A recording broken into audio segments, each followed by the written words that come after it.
Welcome to Stories from the Village of Nothing Much. Like easy listening, but for fiction. I'm Kathryn Nicolai. I write and read all the stories you'll hear on the Village of Nothing Much. Audio engineering and sound design is by Bob Wittersheim.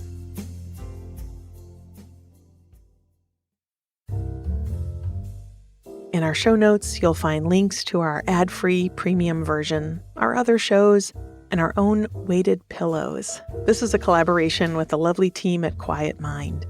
And these pillows provide deep pressure stimulation, which helps to shift your nervous system from fight or flight to rest and digest. I have one here in the booth with me at all times, and I'm using mine right now. I hold it on my lap or lay down and rest with it on my chest. Super soothing and a really great gift. The link is in our notes. Well, hello, my friends. I am so glad you are here. We're doing something a little different with today's episode, and I hope you dig it. I'm going to take you on a little walking tour of a favorite location in the Village of Nothing Much. What? How will that work? Yeah, I don't know either. We're going to find out together. Because, yes, the Village of Nothing Much is an imaginary place, a world I built story by story through my bedtime story podcast, Nothing Much Happens. But why should that stop us visiting? So you might want to listen to this while you're walking, or just stretch your imagination a bit. Listen wherever you are, just following along with me as I talk our way through the great house and village museum, where the map room sits on the top floor and the labyrinth awaits in the gardens. But first, let's take a deep breath in through the nose and out through the mouth. One more time, fill it all the way up. And release it. Good.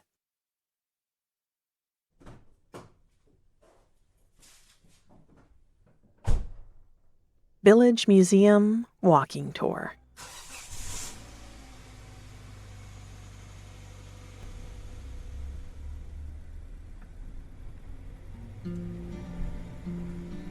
We're headed a little ways out of town today. The great house we are visiting is a bit southwest of downtown Nothing Much. And if you go to nothingmuchhappens.com and scroll to the bottom of the homepage, you can actually see it on the village map. Down a long gravel road, south of the cider mill and near the Christmas tree farm. It sits on a large tract of land and was once the home of a big family. The sign at the drive welcomes us. This place is open to the public most days with no entry fee. It is a community resource, whether you want to tour the house or just use the grounds. Let's turn down the drive. You'll see rows of oaks and elms, a few old birch trees with their papery white bark. And there's the house, just coming into sight. Wow. Every time I see it, I am surprised by how beautiful it is. The high, twin, peaked roofs, red brick facade on the first floor, white plaster on the second floor and up. 5 chimneys that I can see just from here, and those stone arches on the east entryway. Now there's a big circle drive, but let's park in the lot to the left. It looks like there are about a dozen or 2 cars here today. The great house and museum have a crew of volunteers and docents. And then guests come, and I've been here on days when the lot is nearly full, or a school bus sits in the circle drive. But it looks like we'll have the place nearly to ourselves today. I like the way the gravel crunches under my feet in the lot. It's still winter here in the village, but we've had a little break in the weather, and the trails and paths look clear and inviting. We'll come back to them after we've been through the house, okay? There's a round fountain in the middle of the drive, easily 5 feet across. And of course now it's got snow in it, but in the summer it has water. It's one of those ones that just brims and slowly overflows to cycle the water back through. It's really peaceful to sit by with your journal. The front door is huge. I love a front door. I feel like it determines so much about the personality of the house. And these tall oak ones feel stately and dignified. We push through them, taking a moment to use the vintage boot scrapers to clean any snow from our shoes. Wow, this entryway. It always stuns me for a second when I come in. It's big, and like so many features we've seen so far, circular. And it's a little dark by design, with slate floors and tall ceilings. It's a sudden contrast from the world outside. Oh, there's a coat closet here just to the right if you want to shed yours. I think I will too. This place has, I've heard anyway, a dozen fireplaces, and I can already feel the warmth. Now to the left you'll see the curving staircase. That is the spine of this home. It's rising right into its center. Dark wood and deep green runners. I can smell the wood polish. I bet they go through a lot of it here. In the center of the room is a large, round, marble-topped table, and a window above the oak doors must have been designed to light this spot specifically, as a shaft of sun hits it like a spotlight. Let's get closer. There is a locally famous object on it. It's a ship in a bottle. I bet it weighs 30 pounds. It's so big. And if you look really closely, you can see the mermaid figurehead. Sometimes I just stare at this piece. It feels like a story you can read as you take in all the details, the mizzen mast and the crow's nest. Oh, let's sign the guest book at the welcome desk before we go any further. And there are little property maps here if you want one, and a dish of peppermints. I'll take one and sign us in. Okay. Oh, look, it looks like the woman who owns the bookshop downtown was here yesterday. Cool. Oh, and Chef from the inn. Were they here together? Huh. Okay, let's go through to the drawing room. Beautiful, right? Look at these long, low couches. I think they're called divans, and I'm always tempted to sort of pretend to faint on them, like in the movies, but I don't think we're supposed to sit down. Here's a few cases of artifacts. Looks like, oh, these are old barometers. Yeah, hey, I think we might have more snow coming soon. And here are some really old playing cards. Fancy a game of whist? This door leads through to the study. I'd love a study in my house. It sounds very relaxing, very sedate. It looks like they've hung portraits in here along the picture rail. This woman with the dark hair, oh, it says she designed the gardens here. And these twin boys, they were born here a long time ago. And one of them, I think it's this one on the left, he donated the house in his will to the village. It's been a museum ever since. So through this hall is the library. Wow. Yeah, it goes up 2 stories. You can see matching staircases there and there. And then it has these sliding book ladders. Life goals, right? I'll let you peruse the shelves for a second.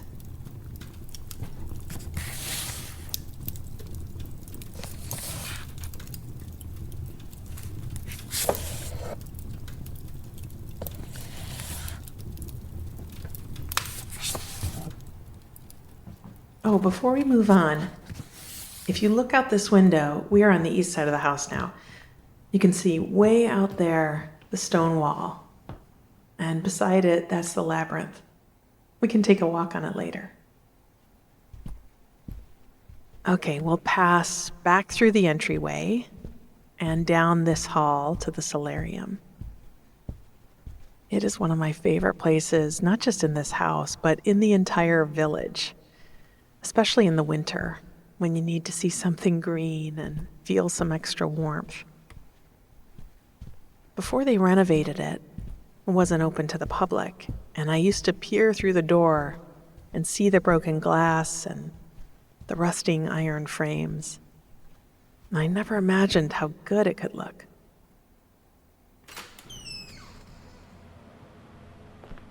Come on in. Whew, yeah. It is a lot warmer in here. And the air feels so wonderfully humid at this time of year.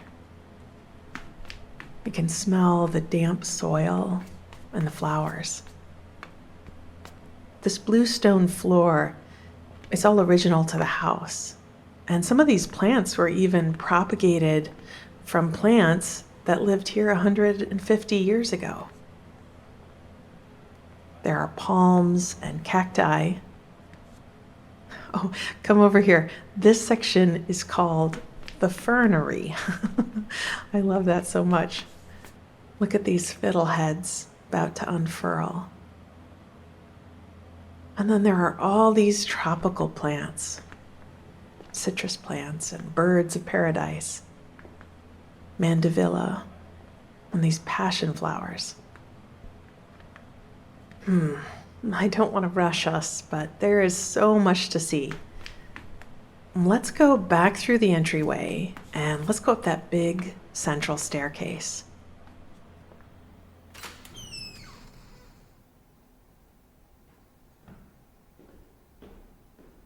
I wonder if you live in a place like this, if you get used to it, or if it just always stuns you, the scale of it and the craftsmanship. You know, I read that this staircase was carved out of one giant piece of lumber. And there's so much detail work in these railings and newel posts. Now, this floor is primarily bedrooms. Let's go down to the West Hall. There are 12 bedrooms and several large washrooms up here. All the way at the end of the hall is the largest. And I love that it has the sleeping porch attached to the side. Obviously, we can't go out there in the winter, but I imagine it must be perfect in the summer to cool off. The museum stages these rooms with a lot of items that either belong to this house originally or are from the right time period. So all this jewelry on the vanity, these books on the bedside tables, yeah, it does kind of look like the original inhabitants just stepped out for a few minutes. Now there are these huge closets and actual dressing rooms flanking each side. And if you look, there are clothes laid out and hung up. Hats and gloves, pocket watches, brooches. This one is full of opals. I love the way they shimmer. And those are, I think, October birthstones. I always wonder about the person they belong to. Just being here gets my imagination spinning. Okay, back down the hall. We can just wander the rooms for a moment. Yeah, let's meet up in a few back at the staircase, okay?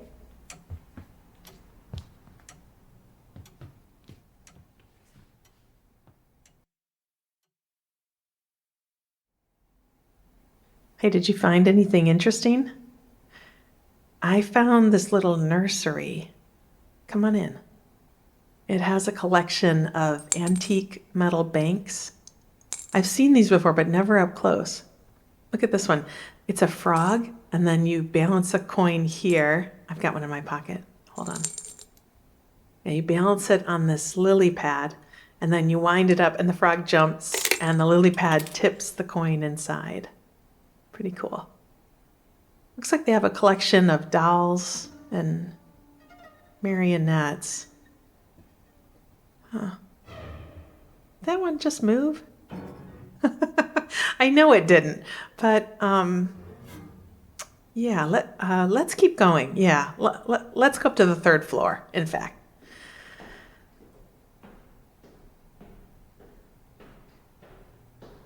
Ooh, it's a little colder up here, isn't it?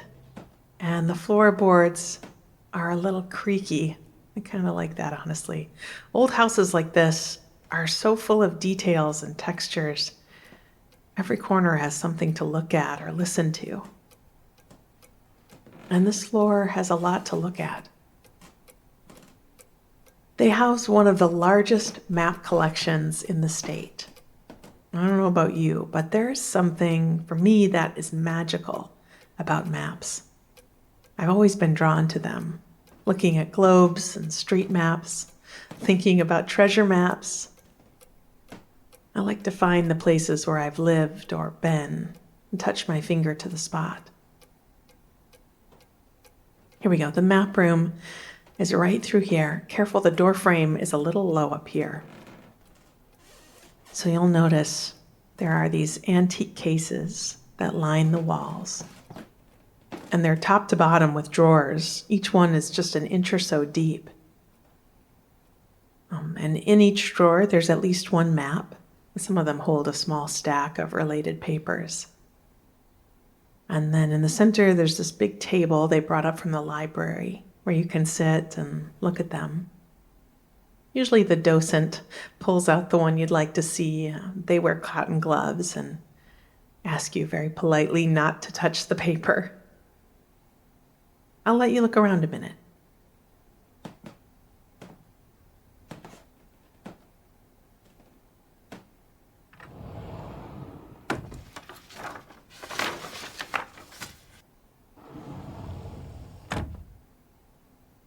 Pretty intriguing, right? Yeah, no, you don't need to reserve a time. If you want to come back and see more, just come whenever they're open. It's all right on that property map, the hours and stuff.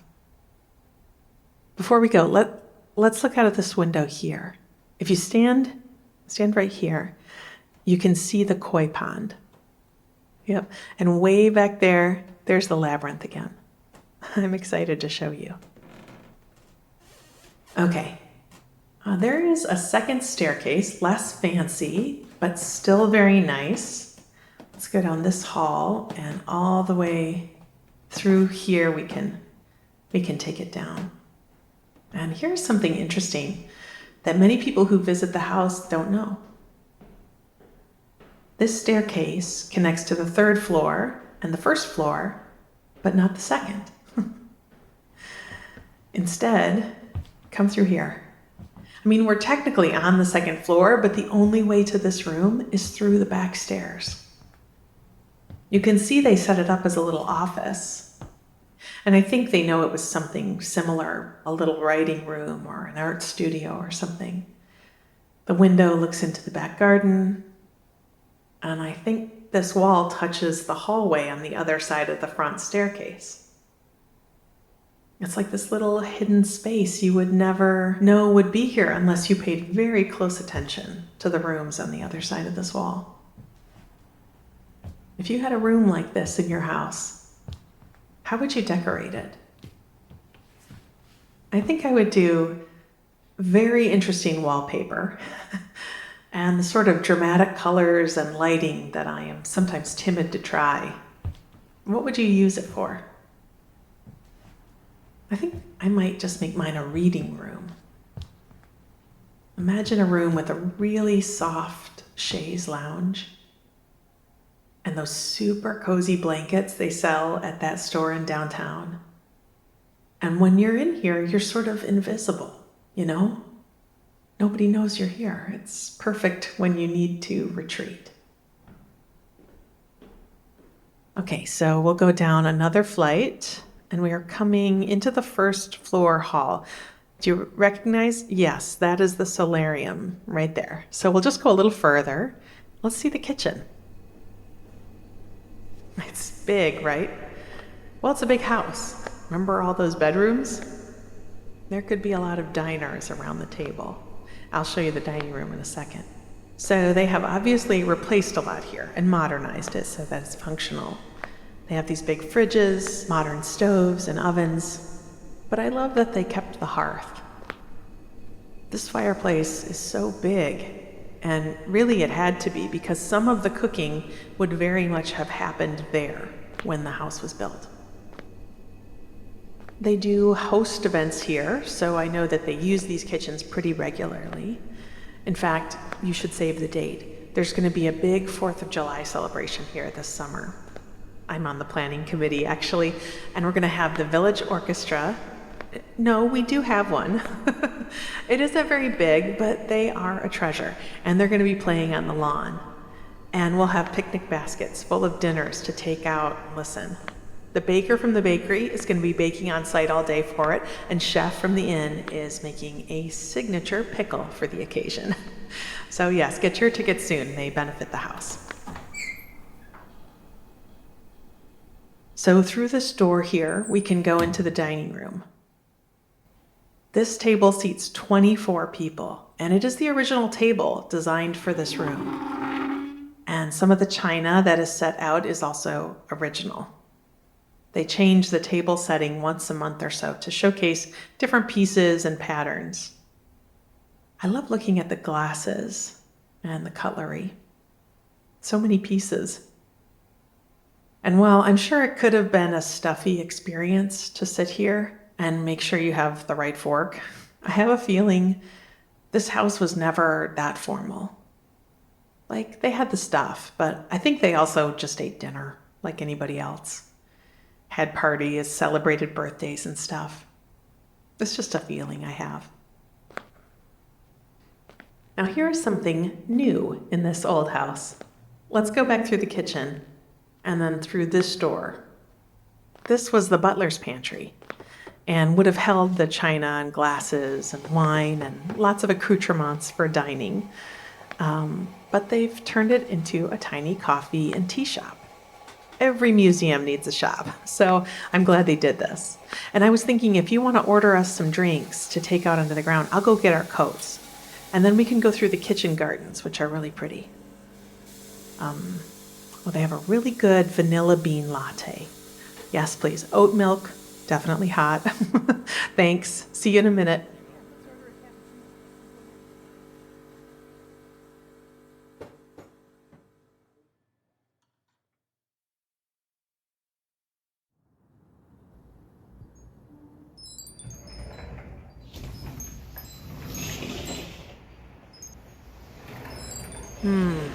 This latte is so good. Thank you. So these are the kitchen gardens and would have supplied a lot of the veggies and herbs and some fruits for the house. And they sort of still do. The Village Garden Club takes care of pretty much all the gardens and green spaces here at the museum. They have an army of volunteers that tend to them. And these gardens get planted with lots of heirloom seeds. They're sort of teaching gardens for what would have been historically grown. And then the produce is divvied up among the staff and the volunteers. And when they have a bumper crop, it's donated to the free kitchen in town. And you can see that up until the big snowstorm we got a few weeks ago, there were still some kale and cabbages. But I'm glad you wore your boots. The paths are all clear, but it is definitely winter. Brr. Let's take this path around the side of the house. I want to show you the patio that comes off one side of the drawing room. Now this is grand, isn't it? Like in the sense of scope and impressive size. Because the house is built up on this bluff, the front door is level with the drive, but back here you see the land slopes away. So they have a balustrade and then you can look down. There's a path down there that goes to the lake. This fountain is made to look like a wishing well. Hang on, I'm going to make a wish. Why not? Okay. So when they would have parties here, I'm sure there were weddings too, this whole space would have been full of people and tables and food. And oh, this is where the orchestra will play on the 4th. Okay, there are some stone stairs here. Careful. There's a iron railing. Should use the railing. We can go down to the path to the lake. So if you notice, the stairs, they're nice and deep in the run, but they're really low in the riser. And that's intentional because it makes you slow down when you take them. You can't really run down or up stairs like this. And this is an example of the architecture teaching you how to be in the space. You're meant to relax, take in the sights, be at ease. Another example of that you can notice around the estate is the placement of benches and sculptures around each corner. Sometimes you might head down a path and not be sure if you're allowed to be there. But as soon as you see a bench or piece of art, it signals that this is meant to be seen and enjoyed. It's welcoming you as you move through it. I love that about this place. I've been coming here for years, and I don't think I've seen all of it, but every time I'm here, I feel welcomed, intentionally made space for, and that feels so good. So this is the koi pond, and okay, you have to come back in the summer because there are hundreds of beautiful fish, and they swim in a glimpse. A school of koi is called a glimpse. They swim together in their glimpse, and it looks like the sun, red and yellow and orange, just moving through the water, rising and setting. But the description doesn't do it justice. Just come back and see it after the ice melts. Those bubblers keep enough ice open during the winter for the gas exchange of O2 and CO2 to keep the fish healthy. It's nice to see people out here walking today. Hello! Hello! And dogs are welcome too. In warm weather, you'll see lots of folks and their dogs out here for like a good walk in the evening. Now, this stone wall to your left predates the house, actually. It was part of the farm that sat here before it was built. The stones all came from the land around here. They cleared it of stones and then built a wall with them. And do you notice in some places the wall is straight, and down there it starts to zigzag? Well, the short answer is that they started to run out of stones, and it actually takes less material to build when they zigzag. So here is the labyrinth. Do you want... Oh, good. I do too. You start here. I'll start over there. It's meant to be private, so just enjoy the twists and turns. I'll meet you at the center in a second, and then we can finish up our tour.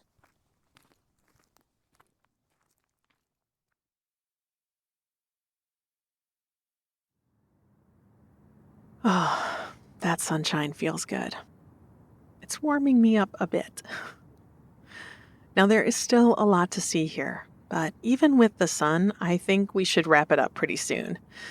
So let me take you along this path, and we'll make our way back to the car. This is the tow path. It runs right alongside the river. Yep, that's the same river that cuts through downtown. This is a great place to come on a really hot day in the summer. Down here where the river turns, there's a copse of old willows and a few benches. And the way the land slopes, there seems to always be a bit of breeze. I've sat there on a really hot, humid day in the shade on a stone bench and felt completely cool and comfortable. Yeah, but that's just between you and me. I don't want the whole village finding out. It's my secret spot. Oh, listen.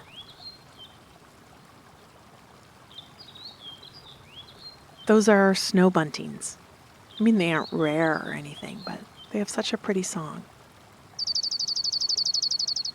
And that one is a dark-eyed junco. So nice.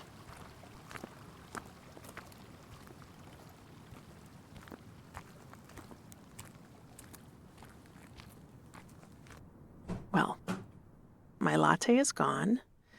My toes are officially cold now, and we've made it back to the car. Perfect timing. What do you say to lunch? There's a cafe downtown that has a little fireplace in the back and really good soup. Yes? Okay, great. Thanks for coming out to the house with me. I love our little village, and I love sharing it with people. So it was really great sharing it with you. And over lunch, we can talk about where we go next.